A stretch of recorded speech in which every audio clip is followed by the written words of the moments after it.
방금 읽은 에베소서 5장의 말씀을 가지고 윤리의 공동체라는 제목으로 함께 말씀 살펴보고자 합니다. 우리가 신앙이라는 것은 두 가지 측면이 있는 것 같습니다. 올바른 지식이 우리의 신앙 가운데 너무나도 필요한 부분이라면 그것이 에베소서의 앞부분에서 제시되었습니다. 찬양하고 화평을 이루고 계시의 공동체로서 우리의 모습을, 신앙의 모습을 보여주었다면 이제 에베소서의 뒷부분의 모습은 지식의 차원을 넘어서서 행함의 차원을 우리에게 알려줍니다. 교회답게 살아나가는 것은 무엇일까라고 할 때 화평과 그리고 오늘 말씀이 이어지는 윤리가 그 부분입니다. 우리가 주의 자녀로 살아간다는 것, 우리가 주의 몸된 교회로 살아간다는 것은 반드시 윤리적인 올바름, 하나님의 말씀의 기준에 합당한 삶을 살아가는 것이라고 오늘의 말씀을 보여줍니다. 이 부분을 몇 가지 함께 살펴보고자 합니다. 우리가 교회로 모였을 때 사도 바울은 에베소 교회에게 가장 먼저 한 이야기가 무엇이냐? 하나님을 닮아가자라고 하면서 하나님을 닮아갈 때 악한 것을 반드시 끊어야 된다라고 설명하고 있습니다. 이것이 3절 이후의 말씀이 보여주는 부분입니다.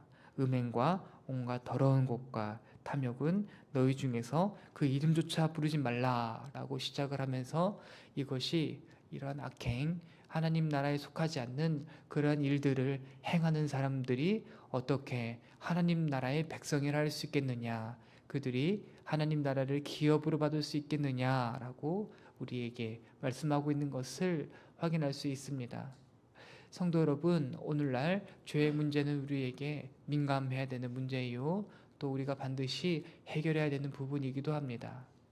그렇다고 해서 우리가 완전히 죄에 대하여 자유하느냐? 그렇지가 않습니다.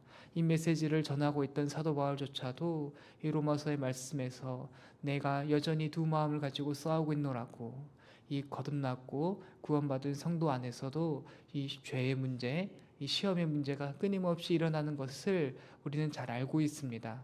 그렇다면 오늘의 말씀은 윤리를 말하며 죄를 확실하게 끊어낼 것을 말하는데 할 수도 없는 우리에게 왜 이렇게 강력한 말씀, 반드시 모든 것을 끊어내야 되는 말씀을 우리에게 주고 계시는 걸까요? 그것은 바로 방향성입니다. 방향성.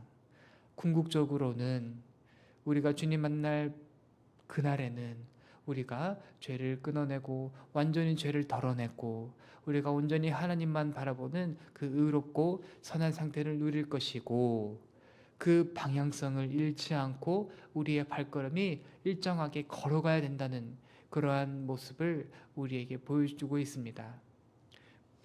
주식을 한번 예를 들어볼까요? 주식을 보면은 우상향이라는 말이 있습니다. 하루하루의 주식의 가치를 보면은 때로는 떨어지기도 하고 잠깐 올라가기도 했다가 때로는 떨어지기도 했는데 결국에는 우상향이라는 것은 무엇인가?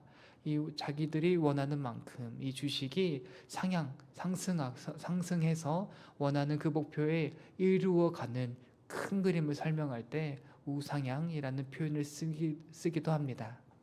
이것이 마치 성도의 거룩함, 특별히 죄를 덜어내는 공동체의 모습이라고 저는 설명할 수 있겠습니다. 작은 모습, 한순간, 어떤 한 시점을 들여다보면 분명 연약한 부분이 있고 우리가 공동체적으로 힘들어하는 부분도 있지만 결국에는 큰 그림, 우상향했던 거룩함을 향해 죄를 덜어내기 위해 애썼던 우리의 방향성이 잃어버리지 않고 있다면 우리의 신앙의 모습은 그 거룩한 모습으로 하나님의 기쁨이 되는 모습으로 나아갈 수 있습니다. 이것이 오늘의 말씀, 죄를 완전히 덜어버리며 하나님 나라를 기업으로 받는 백성들께 살아나가는 모습이다라고 설명할 수 있겠습니다. 그리고 더 나아가서는 이것이 공동체적으로 일어나야 되는 부분입니다. 우리는 회개, 또 삶의 변화, 이러한 부분을 너무나도 개인적인 차원으로 넘겼지만 오늘의 말씀을 보십시오.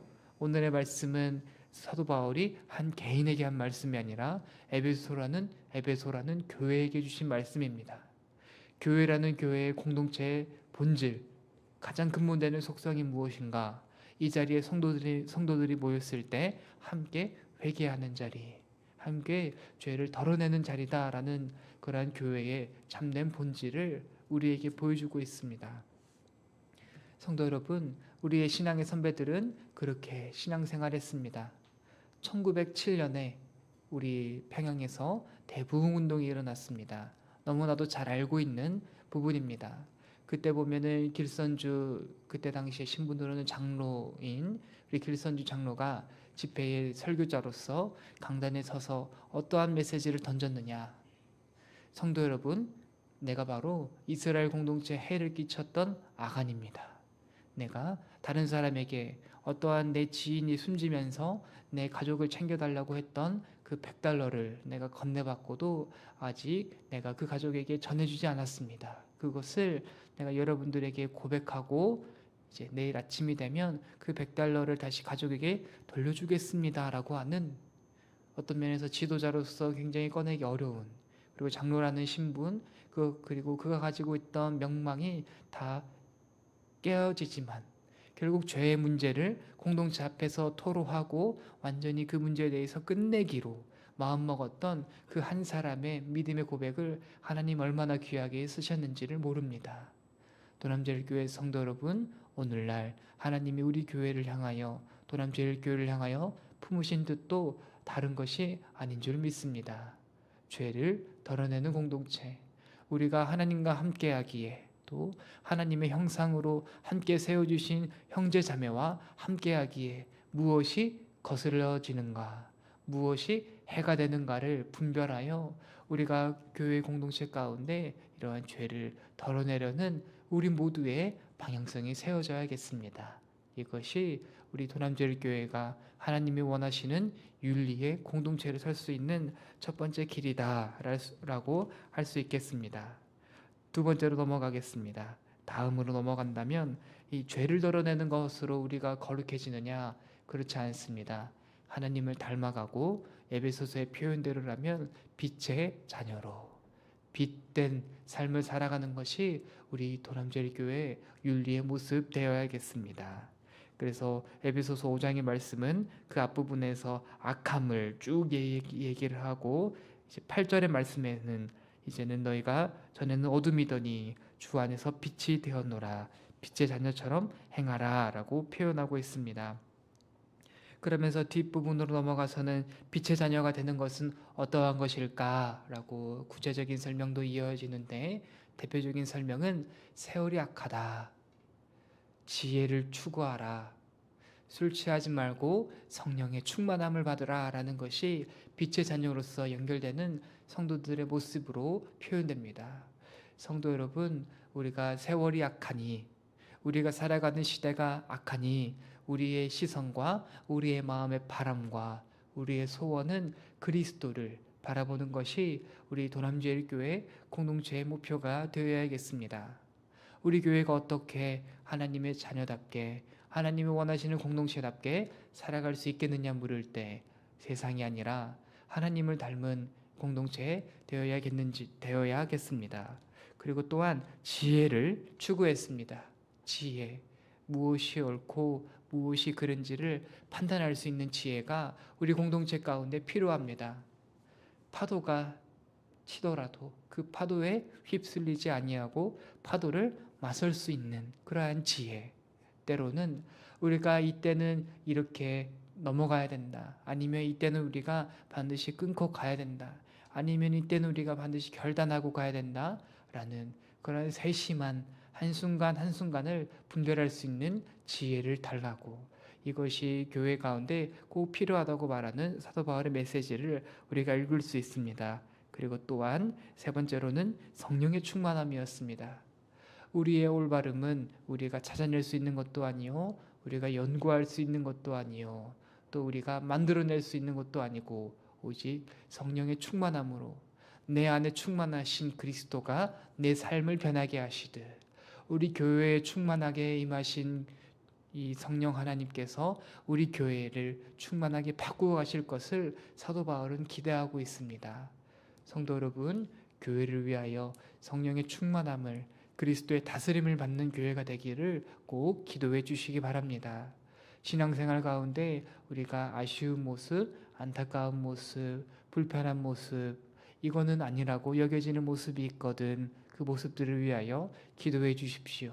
그리스도의 손길이 닿기를, 성령의 충만함으로 우리 교회가 더 거룩하게, 더 빛의 자녀답게 세워지는 교회가 되기를 위하여 기도해 주시면 좋겠습니다. 이것이 우리 교회가 하나님이 원하시는 윤리의 공동체가 되는 두 번째 길입니다. 마지막으로 나눌 것은 세 번째, 에베소서 5장 22절부터 그 마지막 33절까지의 말씀은 남편과 아내와의 관계를 보여주고 있습니다.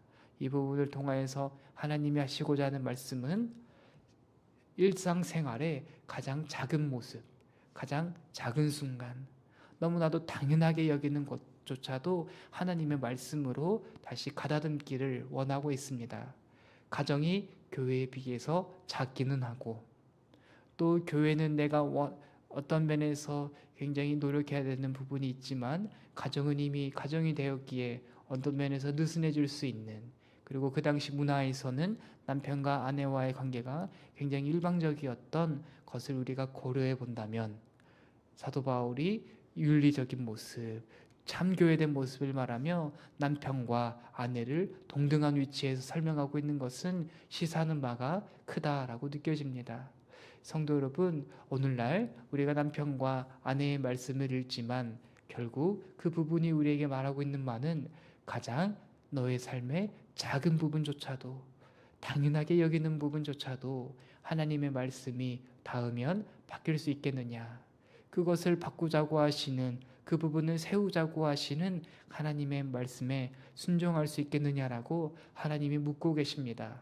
그래서 남편은 아내를 사랑하고 또 아내는 남편을 존중하고, 이것이 그리스도께서 원하시는 모양과 방법대로 세워져 가기로 하나님이 원하실 때에 그것에 대하여 순종할 수 있겠느냐 물어보시는 오늘의 말씀을 우리가 듣습니다.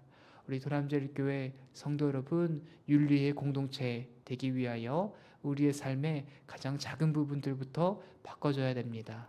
사도 바울은 그것을 가정이라고, 남편과 아내의 관계라고 설명하고 있습니다. 성도 여러분, 오늘날 우리들의 삶의 영역이 말씀을 따라 새롭게 빚어지면 좋겠습니다. 악한 것을 떨어버리고 선한 것을 쫓아가고, 또 삶의 작은 부분들, 당연한 부분들, 그러한 부분들마저도 하나님이 원하시는 방향으로 내가 오늘 하루를 바꾸어 가겠습니다. 그 일을 위하여 필요한 능력과 지혜 허락하여 달라고 그러한 은혜를 구하며 나아가는 오늘 하루가 되기를 주님의 이름으로 축복합니다. 이 시간 함께